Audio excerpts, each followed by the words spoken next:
Hi everyone, my name is Gabriel Altit. I'm a neonatologist at One Child Children's Hospital.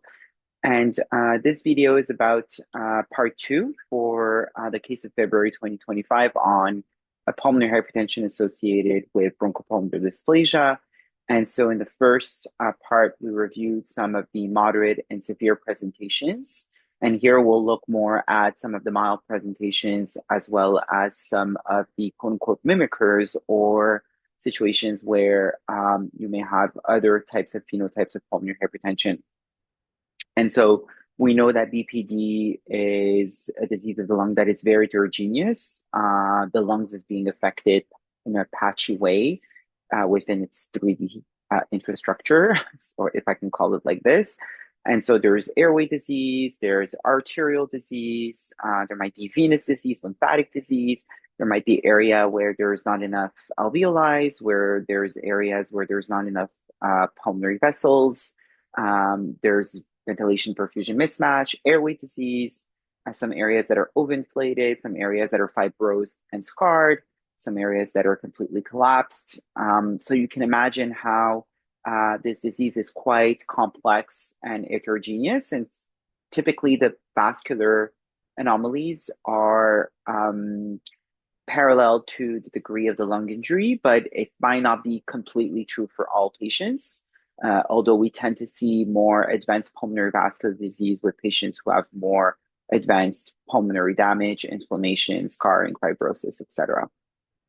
And so there is a whole section on the website in the TNOCO section on pulmonary vein stenosis, which on its own is an entity that can be associated with pulmonary hypertension and bronchopulmonary dysplasia.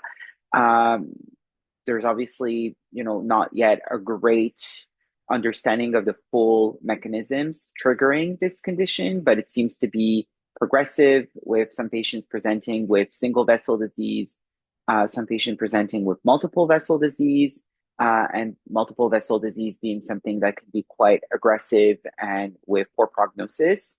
And so while echo is a good tool to see aliasing in the pulmonary veins, like in this example, where we see high velocities in some of the pulmonary veins. And because of this high velocity or restrictiveness due to the constriction effect at the ostium, there's a loss of what we call the phasicity. So typically pulmonary venous flow come with multiple waves that are corresponding to different timing in the cardiac cycle. And so we lose these waves because there's obviously pressure buildup within the venous system, and there's like spurts of blood at its ostium because it's constricted, typically constricted by fibrous tissue, and it's often progressive to the point that some of these veins may become completely obliterated.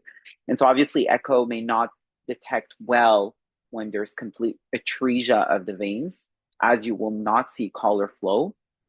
And so in certain situations, you may need to rely on other modalities of evaluations like pulmonary MRI, or at least thoracic MRI, or sometimes CT with angio. And sometimes you need to go to the cath lab also in order to kind of have a better assessment of the veins, as well as measuring the capillary wedge pressure, which would inform you if there's an increase in the venous pressure within the pulmonary compartment and within which segments. So you're able to actually sometimes go even deeper and look at, the right pulmonary wedge pressure, the left pulmonary wedge pressure, and even try to go into like the deeper segments. And so by echo, they'll typically look like this, the pulmonary venous stenosis, as you can see, like a lot of turbulence and high Nyquist. And so I think these are kind of the examples that I have here. I have another, I believe, example in the pulmonary hypertension section on pulmonary veins. Nope, not here per se, but just to say that this is a very significant disease. And on the pulmonary venous section, you will see even a presentation that was prepared in the past by one of the previous fellow in hemodynamics and one of our nurses, which is here as a PDF. So you'll be able to kind of review this content, which on its own could take a full hour presentation. So here we're going to start with two mild cases. I've put here our local algorithm of when we screen, either at 36 weeks, if these patients are still on oxygen or rest support, or a bit earlier if there is a risk factor for earlier onset signs of pulmonary hypertension by echo, or high blood pressure in the pulmonary vasculature, I should say, whether it is driven by high pulmonary vascular resistance, a post-capillary phenomenon, or high flow or pressure transmission. And so then we categorize as mild, moderate, and severe. And the scheme of categorization is here and is based on the PPHNet recommendations, but it's a bit more elaborated. And this has been elaborated in a work that's been done in collaboration with colleagues across the province of Quebec as part of our targeted New Middle Echo Quebec collaborative. So mild is typically patients with elevated RV systolic pressure, but typically between a third and a half systemic, with possibly some degree of septal flattening sometimes in systole. But if you're less than systemic, it's very normal to have a round LV because your LV pressure is higher than your RV pressure. And in this mild cases, typically the RV function is completely normal and there's no yet signs of end organ, compromise, which means RV compromise. And so as soon as you start having higher RV systemic pressure, so about 2/3, or you start seeing some RV hypertrophy or even some mild alteration in RV function, we enter in the category of moderate. And then severe is when you start having more significant impairment in your RV systolic function, that you start becoming 2/3 to iso to suprasystemic PA pressures. So typically a septum that starts going towards the LV, RV hypertension with dilated right atrium, when you start having bidirectional shunting at the level of shunts, either pre-tricuspid or post-tricuspid, and when you start having signs or clinical signs like hypoxemia, hepatomegaly due to high RV and diastolic pressures, hypotension due to low left atrial and LV preload, and growth failure. So I'll go back into our mild case. So this is the first mild case of a 23-week baby who's relatively asymptomatic, but is still on CPAP of 6 and 23% 36 weeks. And so our protocol would be, because this baby at 36 weeks is in oxygen arrest support, and that's based on recommendation from the American Thoracic Society and American Heart Association Pediatric Pulmonary Hypertension Guidelines in 2015. That was reiterated by the PPHNet guidelines on BPD pulmonary hypertension that would recommend to do an echo for screening of pulmonary hypertension at the time of BPD diagnosis. So because this patient is still on oxygen and rest support, this patient underwent screening because it's a silent condition and it potentially can worsen with time. And so here the blood pressure in terms of systemic is within normal range for the age at 67 on 34. So first, this is a parasternal lung axis view. You can see the LV that looks with the normal shave, the mitral valve that is opening and closing, and the aortic valve here that's opening and closing. Nothing dramatic of concern. Maybe the outflow tract here is slightly more juicy in the subjective way, but nothing dramatic. As we put the probe more posterior, we see the RV with the inflow. So the tricuspid valve is here, and we see the right atrium just under. The RV does not look dilated, and tricuspid valve opens and closes. We then move to short axis view, where we see color over the pulmonary valve at the RV outflow tract with smooth laminar flow through it and no clear signs of main pulmonary artery dilatation. And there's no obvious pulmonary insufficiency jet here, which would appear red. Here we see the branching pattern of the right and left pulmonary artery, and we can see there's maybe some slight acceleration in the left pulmonary artery, which is important to evaluate when we evaluate these patients, because obviously if you have stenosis of some of these pulmonary arteries at their proximal junction, that might explain why you have high RV systolic pressure unrelated to the downstream pulmonary vasculature. So it's important to make sure you don't have RV outflow tract obstruction, pulmonary valve obstruction, supravalvular pulmonary valve obstruction, main pulmonary clots or blockages, RPA, LPA stenosis, things like that. So here first, we're obtaining a pulse wave Doppler at the level of the RVOT, and we can see that some of these Dopplers look a sometimes smooth, and some of these Dopplers looks slightly more with a sharp acceleration and a slower deceleration, so like more triangular. And here you can see that if we calculate this PAT on RVT is 0.3, which for us is on the cusp of normal, because abnormal is less than 0.3.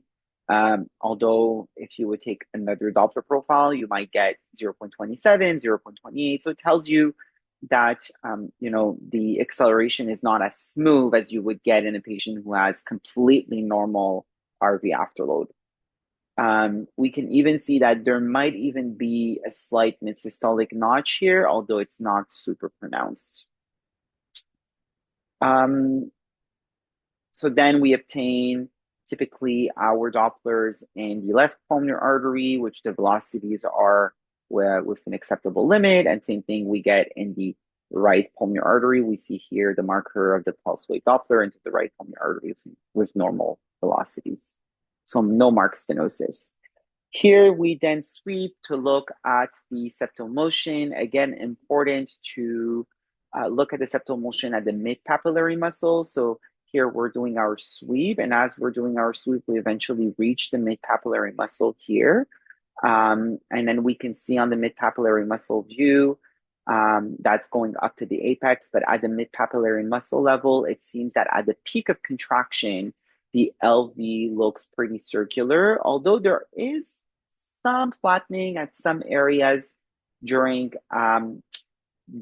the process of systole, but definitely at the peak of systole, the LV is quite circular, indicating that at the peak of contraction, the LV pressure is higher than the RV pressure. And that's just to, showcase that at the peak of systole, you can see that it's quite round. And if you would do the eccentricity index, which is the diameter parallel to the septum divided by the diameter perpendicular to the septum, you get close to 1 because this is a circle. Versus when it flattens, you start having an increased ratio because your denominator becomes smaller. We can appreciate here the RV that does look more crescentic compared to the LV, although you can argue that there's possibility of mild RV hypertrophy here. And I did use this silfrane to show you that in part of the systolic contraction, there is a moment where there's might be a bit of septal flattening, but this is not at the peak of systole, and this marker has been really validated with cath at the time of peak of systole. So here we're looking at the LV, we look at the mitral valve, tricuspid valve. The tricuspid valve looks, with a lower implantation than the mitral valve, which is expected. It's supposed to be like this. We have the right atrium, left atrium. They look of relatively normal caliber. Ideally, we should do a planimetry of the right atrium and an LA volume. And we see that the mitral valve are opening and closing nicely. So there's no kind of 2D signs of mitral stenosis, but it will be important to put collar and eventually Doppler to make sure there's no acceleration below the valve, no signs of mitral insufficiency that could raise LA pressure and eventually cause post-capillary pulmonary hypertension. And mitral stenosis also could be causing high LA pressure. So it's important to make sure we see the laminar flow through it, which in this apical 5-chamber view we see. So we see the LA here, we see the mitral valve, and we see that there's nice laminar flow through the mitral valve and eventually ejection in the LV outflow tract, and there's no signs of obstruction at the level of the LV outflow tract. This is a 2-chamber view. We see that the LV is contracting well. This patient by Simpson had completely normal ejection fraction. It was in the 60%. And then here we have what we call a TED view or an apical 3-chamber view of the RV, where we have the posterior wall and the anterior wall of the RV. We have the pulmonary valve anteriorly, and we have the tricuspid valve or the inflow portion of the RV posteriorly. And we can see that the RV looks relatively thin-walled within this view and with good motion of the tricuspid valve up and down during systole and relatively good contraction. This patient had completely normal fractional area change of the RV in both the 4-chamber view and in the 3-chamber view. Here we're outlining a sweep between the pulmonary artery and descending aorta, showing that there's no connection and no PDA. And then in this view, we see the arch view, which we see that there's no marked coarctation. and in 2D as well. So there's no posterior shelf and no signs that it's coarcted. Then we have here the crab view of the pulmonary vein. So we're starting to Doppler our pulmonary veins at the ostium. We see here the left side is here, the right side is here. So the cursor is along a blue jet, which is the the left upper pulmonary vein. And just below it, there's a right jet, which is the left lower pulmonary vein. And so here the cursor is more on the right upper pulmonary vein versus here, the cursor is on the right lower pulmonary vein. And so here we're Dopplering. We can see here one of the pulmonary veins, a second pulmonary vein, and we can see the nice phasic flow that's low velocity, the third pulmonary vein here, and then the fourth pulmonary vein here. So no signs of pulmonary vein stenosis. Here we're doing an apical RV four-chamber focused view. And we can see here the tricuspid valve going up and down, the tricuspid valve opening and closing. And there might be, slight increase or generous size of the RV, but this is a bit of a RV focused view, which can sometimes be a bit more oblique and give this impression of RV dilation. But in this case, when we did RV measurements, it was all within normal limit for age. This TAPC, which is an MO that's looking at the motion of the tricuspid valve as it plunges within the RV cavity in systole. So you can see the QRS here, where you get the start of the measurements, and then you follow your line of the tricuspid valve attachment to the RV free wall. And as you follow this line, you stopped at the tip of contraction and you measure this distance, and it provides you 1.13 centimeter. And everything around 1 centimeter at a near-term corrected age is within normal limits. So now we're applying color on this right ventricle, and what we see is this kind of blue flame. And the idea would be to pass your line of interrogation as parallel as possible to this blue jet. This blue jet represents blood flow going away from the probe. So it's going away from the RV during a time of tricuspid valve closure. So we call this tricuspid insufficiency.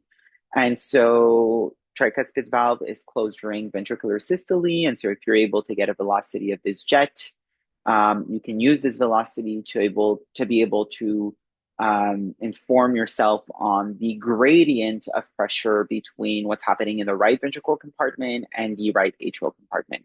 And now because the RV is connected to the pulmonary artery, and that the RV and the pulmonary artery has, an open pulmonary valve during systole, well, technically the pressure will equalize in the RV and the PA. So whatever pressure you're generating in your RV should be the same as the pressure you're generating on your PA side, unless there's an RV outflow tract or obstruction or a clot or something else that would influence this equalization of pressure between the RV and the PA.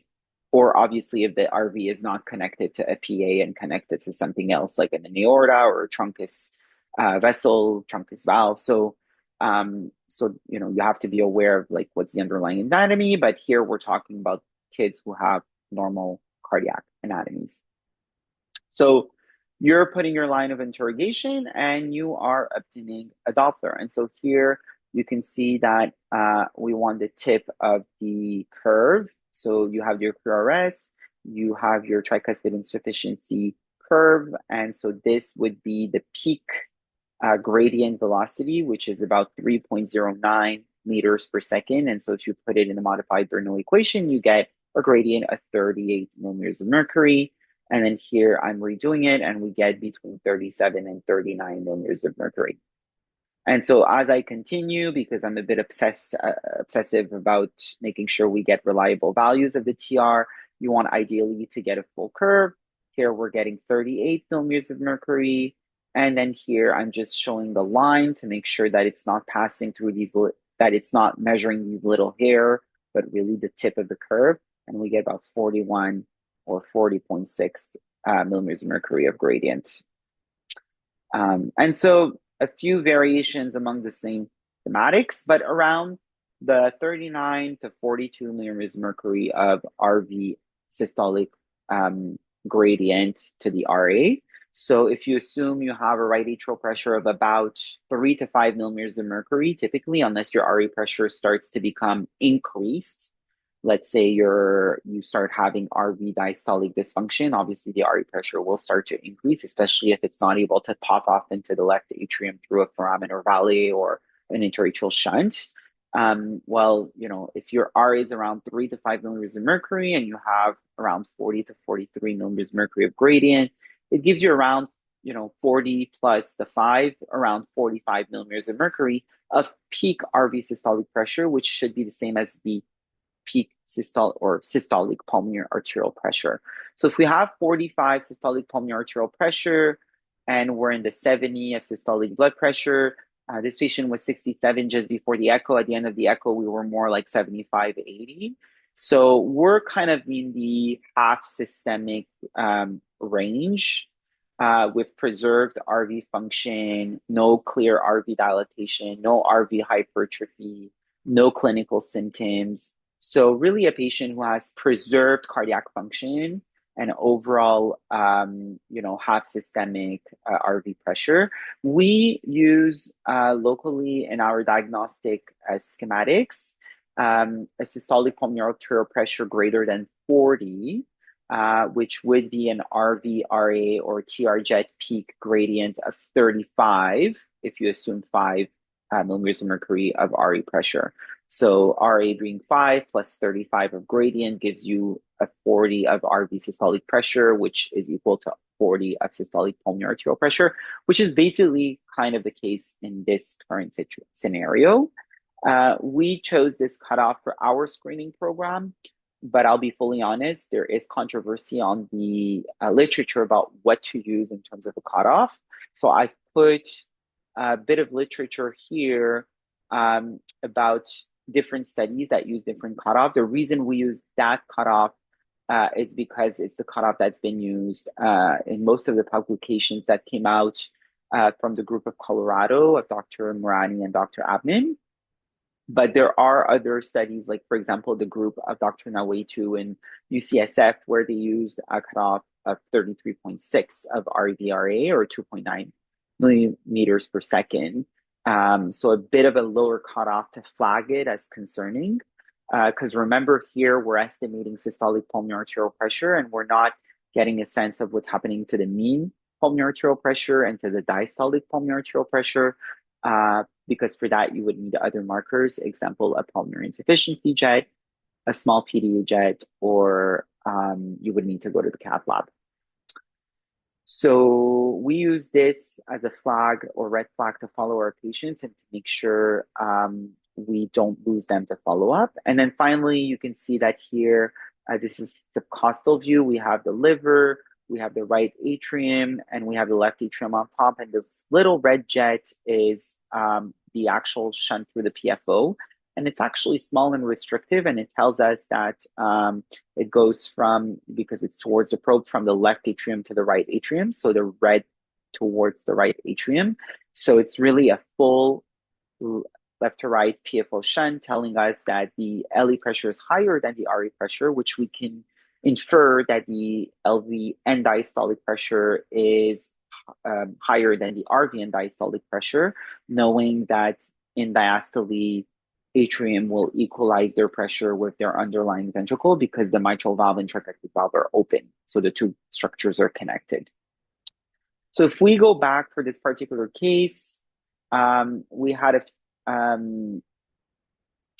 TR jet of around 43. If we're generous, it could be in the 38 to 43 plus 5. So it gives us SPAP or RVSP of around 48. So 43 to 48. And then the systolic blood pressure is around 67. So it gives us a ratio of about 2/3 systemic. So that's kind of the bit of a higher kind of estimate of this particular patient. It's probably between the half systemic and 2/3 systemic because the systemic blood pressure is obviously fluctuant. Knowing that you have fully preserved RV function and good output into your RV, no PDA shunt, no dilatation of any of the cavities, no right to left shunting at the interatrial level, we call this case a mild. mild case of PH. And so typically these cases, let me go back, and our algorithm is that we follow a month later. Versus if you start becoming more moderate or have concerns of RV dilatation or some degree of RV dysfunction, then that's when we start diuretics. Or if really it's severe and you start having clinical symptoms or suprasystemic RV pressure, that's when we start considering more aggressive therapy, like basically like if you're in a pH crisis. This other case of mild pH, so this is an infant at 36 weeks, previous premature infant who has a blood pressure of 75 on 45, and a TNE is requested for screening because the baby's still on CPAP of 5 with no oxygen supplementation. Quickly, we've seen this views before. Parasternal long axis, aortic valve, mitral valve opens nicely. We see descending aorta here. We see the RV outflow tract on top with portion of the papillary muscle from the tricuspid valve that is kind of anchoring in this view.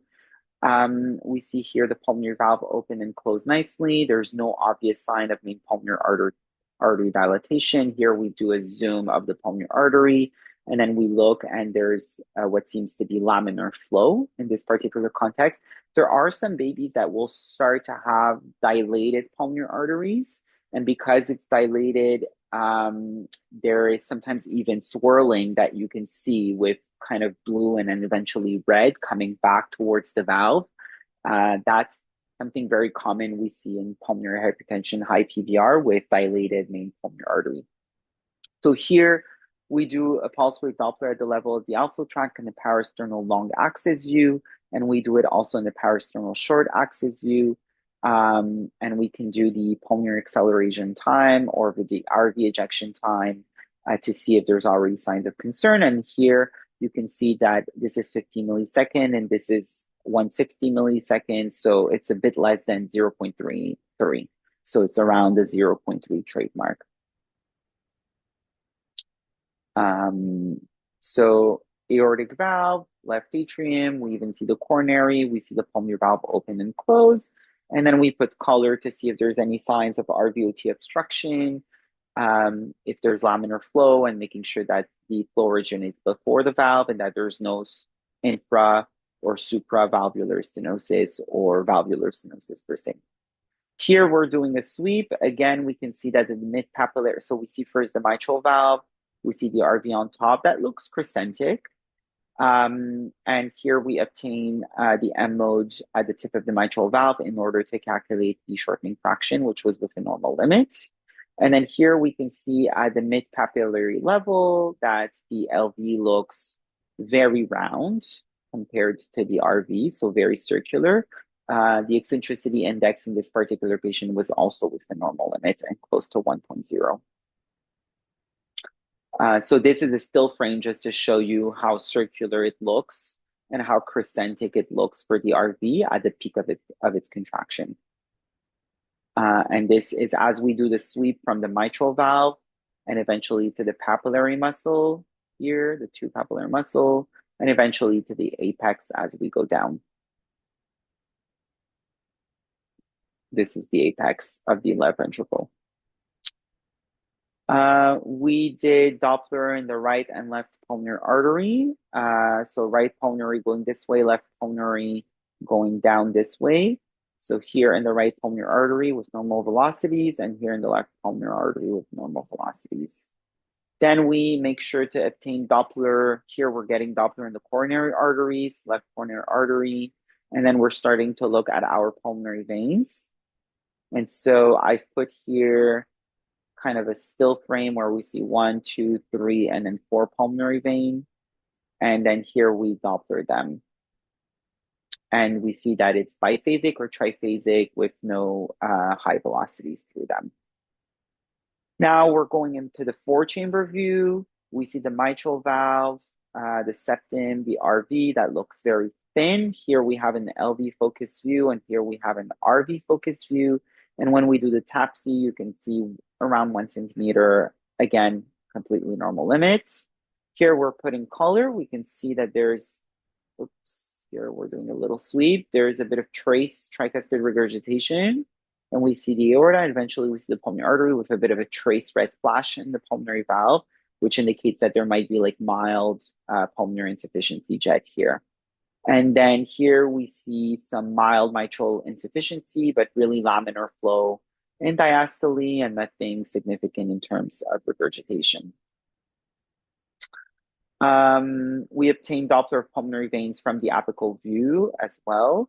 And here we're doing Doppler at the inflow of the LV, which showcases an E and A pattern, where the A and the E are similar velocities, which is perfectly okay at this particular age. And there's no acceleration through the valve, so it tells us there's no signs of clear mitral valve stenosis. And here we're getting TR. So this is actually the still frame on top of the screen that shows the tricuspid valve, the right ventricle RA. There's a blue jet coming back, and we get already 45 of TR. And as we're obtaining other Dopplers, eventually we get 42, 39.6. So above the cutoff of 35 of TR for us, that would be of concern. 5-chamber view, LV outflow track, eventually a bit of the ascending aorta. We put the color and we obtain typically a Doppler at the level of the LVOT. And so we can see here the LVOT Doppler pattern by pulse wave. And this patient had normal LVO as well as RVO actually when we calculated. This is the 2-chamber view of the LV. Ejection fraction was also within normal limit using biplane Simpson. And then here we are looking at the 3-chamber view of the RV, tricuspid valve, outflow tract, a very slim ventricle of good function, good motion of the tricuspid valve in systole. Here we're looking and we see that there is an interatrial communication and it's completely left to right. It's completely red. We have the subcostal view with the liver here, right atrium and left atrium. So right atrium, left atrium. Blood flow is coming towards the probe through the interatrial wall. So it tells us the PFO is left to right. And then finally, we do our sweep to make sure there's no duct here and then here. And then we look at our arch to make sure there's no signs of coarctation. So this patient has 75 on 45. We got a TR of about 45. So you add 5 of RA pressure, it gives you RVSP or systolic pulmonary arterial pressure of around 50 in systole. So 50 in systole compared to 75 is about, close to 2/3 systemic, but within the range of half to 2/3 systemic. So this is for our second case of mild that would be just followed in our algorithm. And then the last case is what I call typically a mimicker. So this 27-week-old baby that was never intubated, screened at 36 weeks for pulmonary hypertension because we're still on CPAP, and then had one previous echo that actually at 2 to 3 weeks of life demonstrated a very small PDA that seemed to be closing and restrictive at the time. Here we have an apical view with an RV focus view. We see the RV function looks relatively normal subjectively, and the RV doesn't look dilated compared to the LV. This is the LV that had also within normal function, but already you can appreciate that the left atrium looks very generous. So here another view of the 5-chamber eventually as we kind of reorient the probe. And then we put color on the tricuspid valve and you can see that there's a blue jet. And so this blue jet is probed and already we're starting to get, when you align yourself with the blue jet, you get 75 of TR, 74 of TR, and 72/69 of TR. So definitely above our 35 cutoff to tell us that the RV systolic pressure is increased. And knowing that our systemic blood pressure was, did I write it here? I must have wrote it there. Yeah, the systolic blood pressure was 85 on 45. So when you get a TR in the 70, you start to get close to isosystemic PA pressure. So then we measure the TAPC, which here was 1.08, completely normal for age. And then here we're getting a color box over the RV outflow tract slash to pulmonary artery with the pulmonary valve. Already you can see that there's a red flow here. So there's something that comes and contaminates within the pulmonary artery. We do a Doppler. There's definitely an acceleration that is very of short timing, and we can even see a bit of this mid-systolic notch. And that's why I do like to get these Dopplers in the apical view, because we get less contamination from any kind of other source of shunt like a duct. And if you would take it in another view, you would just see a lot of ductal flow. So here it outlines that any kind of increase in RV afterload, whether it is through pressure transmission or through high PVR or pulmonary embolism or pulmonary venous disease, would potentially give you high pulmonary acceleration time on RV ejection time, just because the afterload starts increasing. And so you start having very short acceleration in your systolic phase of the cardiac cycle. So then we get into our PD view, and you can see here that we have the left pulmonary artery, and then eventually this duct. And this is more with color, where we see nicely the duct coming from the aorta and feeding into the pulmonary artery, and quite tubular. And in this particular context, you see it here.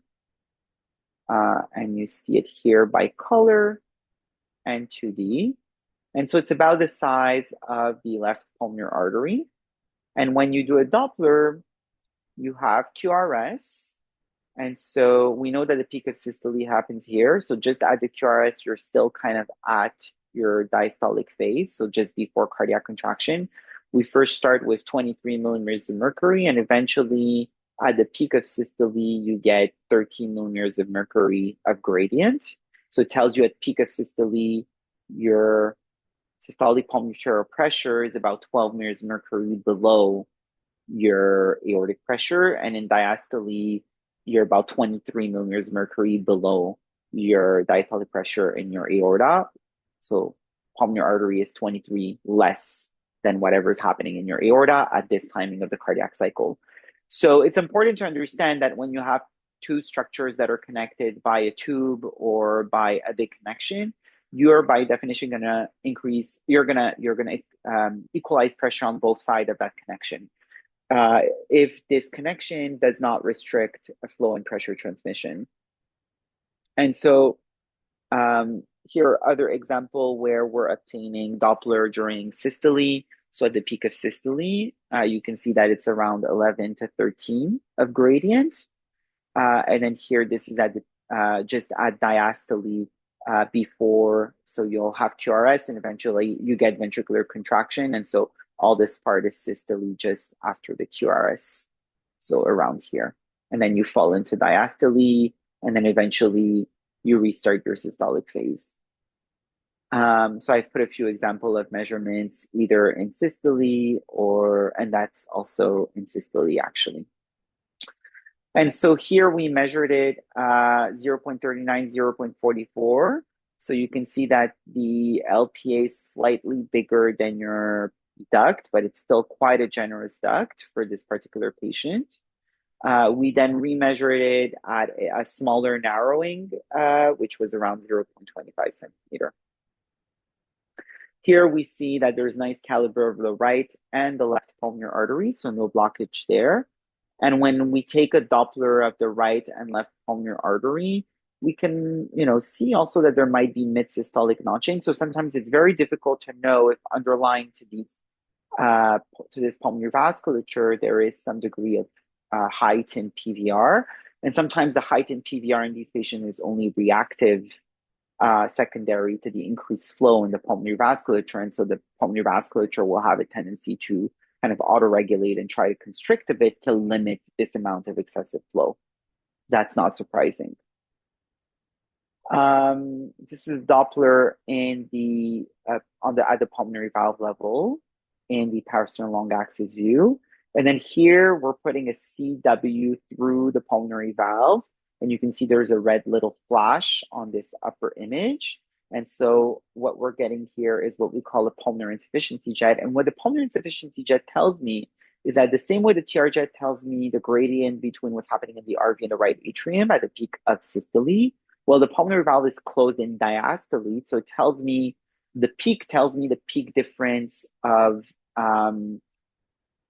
diastolic pressure into the pulmonary artery compared to the diastolic pressure in the right ventricle. And typically, the right ventricular diastolic pressure is very low because it's during the phase of relaxation and filling. So it's around like 3 to 5 millimeters of mercury. So if you do 25 plus that 3 to 5, it gives you a sense of what's happening in terms of diastolic pulmonary arterial pressure. But then again, you have to be careful because here you see that the curve is not complete. It should be throughout diastole.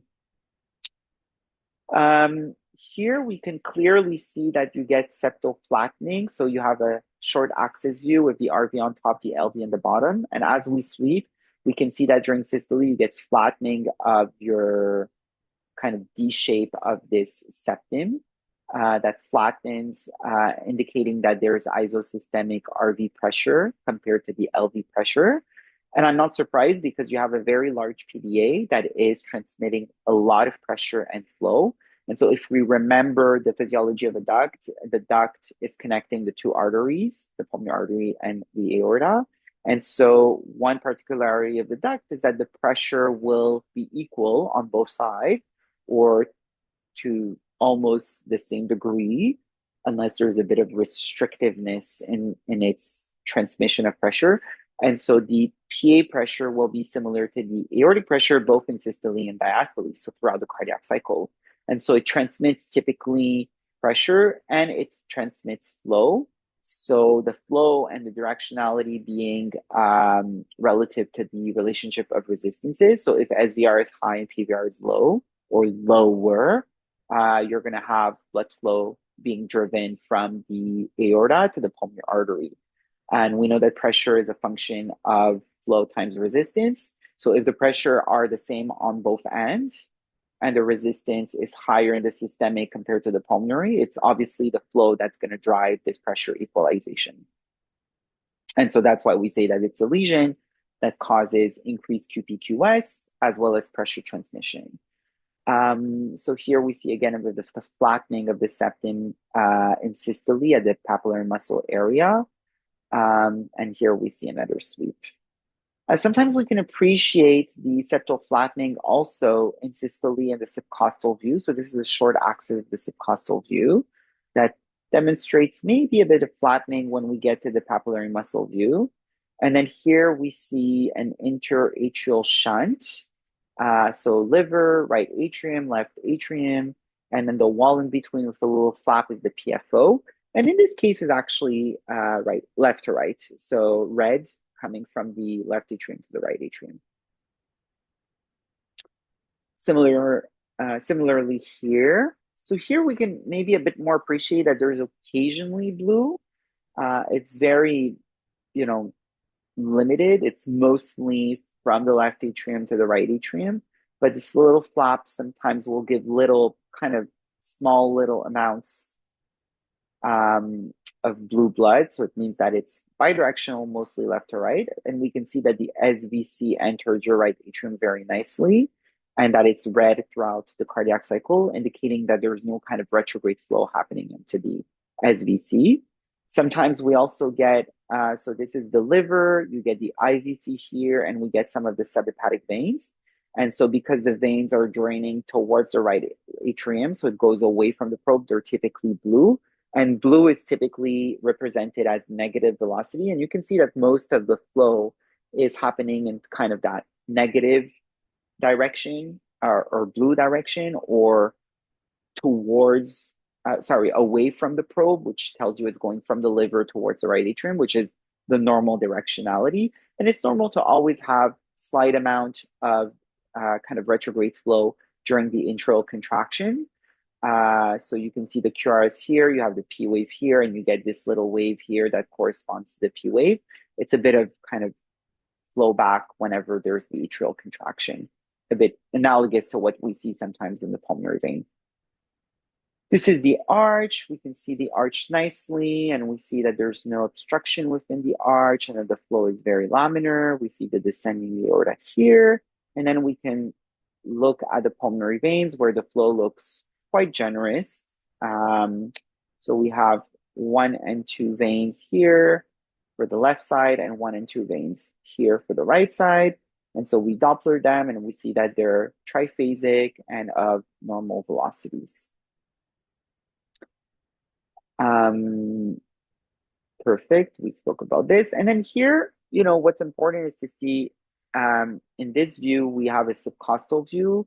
The aorta is along the spine, and we're getting a Doppler, and you can see that there's clear holodiastolic retrograde flow in diastole in this descending aorta, probably because the flow is being stolen into the pulmonary vasculature from the postductal aorta via the duct. And we can appreciate that also when we look at the arch view and the suprasternal view. So here we have the arch, we have the right pulmonary artery, the descending aorta, the ascending aorta, and we also see these zones of retrograde flow. So it tells us that PVR are lower than SVR, and that in diastole you get this kind of steal. So let's look at our graph. So left ventricle, aorta, eventually you go to the descending aorta, you have the duct here, duct feeds into the pulmonary artery, the pulmonary artery are feeding into the lungs are over circulating, you get blood flow coming back to your LA, and because your LA is getting a lot of pulmonary blood flow, eventually you get maybe a bit of a pressure rise, so the pressure might be a bit slightly higher, which will send blood flow into your left atrium. And so your RV is basically facing both the pulmonary vasculature as well as the aorta. So pressure will equalize. In this particular patient, we had seen that the systemic blood pressure is 85/45. We had seen that our PDA gradient in diastole was around 17. So if we take 45 minus around 17, we get kind of 28 of diastolic pressure. And we also saw that the pulmonary insufficiency jet was 25, which gives us the same kind of number for the diastolic blood pressure in the pulmonary artery. So 25 plus 5 gives you 30, and the 28 of gradient for the PDA based on the diastolic blood pressure gives you also around 28 millimeters of mercury. Sorry, the 17 gives you the 28 because you get 45 minus 17 of gradient gives you this 28. So numbers are fitting. The TR gives you 70. So if your RVSP is 5, you do 5 plus 70 gives you 75. And so 75 will be the same as the systolic pulmonary arterial pressure. And we just said that our gradient was about 10 millimeters of mercury, 10 to 15. So if you remove 85 minus 10 to 15, you get something like 75 to 70 to 75. So we kept 75. It's exactly kind of the same number as what we're getting via the TR. So we obviously have a situation where this patient has pressure transmission from the duct into the pulmonary vasculature. Now, this doesn't say that when this duct is going to close or you're going to close the duct, that the underlying pulmonary vasculature is completely normal. We expect that the PVR are lower than the SVR just based on the physiology of what the echo is telling us. But there might still be a component of some degree of PVR that is a bit higher or abnormal pulmonary vasculature. And when you close the duct, either spontaneously or whether this kid is close to term, you go to the cath lab and you eventually close it. You would have to evaluate the hemodynamics in the lungs and make sure that there's no residual signs of high pulmonary vascular resistance. Now, in this particular case, this patient was just followed at 44 weeks. And you can see here now the duct, which is much smaller and with a very restrictive profile. And this time you have a gradient of 62 millimeters mercury. So it tells us that at the peak of systole, your RV systolic pressure and your PA systolic pressure is 62 points below your aortic pressure. So much smaller duct, normal RV systolic function, normal RV size, and then TR has dropped significantly into the 40s. At that time, this baby had like systolic blood pressure in the hundreds. So a PDA that's closing, and this patient has been followed, and the PDA has closed spontaneously in the follow-up setting. So this is for kind of more of a flow-related picture for pulmonary hypertension, and obviously these cases are not necessarily treated exactly the same way as the other cases, which are really driven by abnormal pulmonary vasculature and typically a component of high pulmonary vascular resistances. And this review, I did not go in depth in the review of pulmonary vein stenosis, so I do invite you to go and read on this section.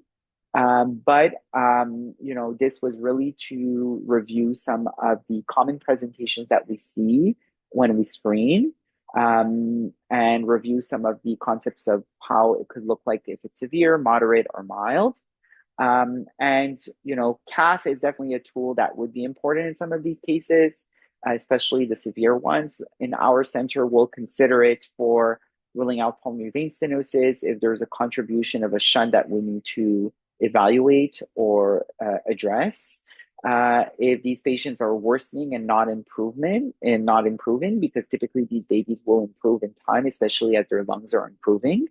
And as you prevent further pulmonary injury, because that's the key to the treatment, is really to avoid the lungs from getting worse and really to grow in a very harmonized fashion by implementing strategies such as good nutrition, avoidance of aspiration, making sure they're not getting infected with viruses, appropriate vaccination, making sure there's no severe reflux and milk going into the airway and lungs, making sure that ENT is being involved to evaluate airway, to make sure there's no airway disease, and provide appropriate respiratory support for them to kind of grow and not grow with a significant kind of work of breathing and respiratory distress and significant hypoxia. And that's one, I think, important message that we typically will aim these patients to be like more than 92 to 90. So we'll be around 92 to 95% of saturation because we want to avoid intermittent hypoxias in these patients that will cause these vasospasm around the pulmonary vasculature, which with time may create a situation of vascular hypertrophy. The other, considerations, obviously, if you ever had a patient with suprasystemic PH at any point, we'll typically not send these kids right away to the cath lab because they're so fragile and they're so at risk of collapsing with stress. So we'll typically try to rescue these patients from their pulmonary hypertension crisis. And then once they're rescued in a more controlled way, we'll send them to the cath lab for evaluation. And then obviously, if you have signs of, left-sided disease, so either concern that there might be pulmonary vein disease, but also high left ventricular end diastolic pressures or LV fibrosis or mitral valve insufficiency, mitral stenosis. And, if you start the patients on any kind of treatment and suddenly you have like flash pulmonary edema, then obviously there's a concern that the pressure downstream might be congested. So that would be very important to evaluate. So that's pretty much our algorithms. You will see that within our algorithms, we don't put that much emphasis on actual pulmonary vasodilators because this is really kind of one of the end points, and that's typically decided in a multidisciplinary fashion in our setting. We're really looking at the management more in a setting of improving the pulmonary vasculature by improving the lung growth. And so you will find a lot more in the section called PH and BPD, where there's like the guidelines by, a link to the guidelines by PPHNet, a link to the guidelines by the American Heart Association, and some of the scheme that we use for our own management of some of these patients. So this is kind of on the portal. So for example, what do we do in terms of management for these babies? And what are signs that we need to keep in mind as we treat these patients with some of the definition, the medications, and things like that that are in our own management scheme. So on this note, I hope this case review was useful. And, please send me any cases my way that you feel would be interesting for the Neocardio Lab community. Feel free to ask me any questions or comments, or let me know if there's anything that I've said or provided in terms of information that needs any kind of corrections or adjustments. And obviously follow my YouTube channel to see more of the content that's there. And so one last thing is that you will find in the case of the month section where you can send us cases. And if you do, please make sure that they're anonymized and you obtain consent from the legal guardians for us to be able to share with the community of the Neoportal app. So thank you so much, and I wish you a wonderful day.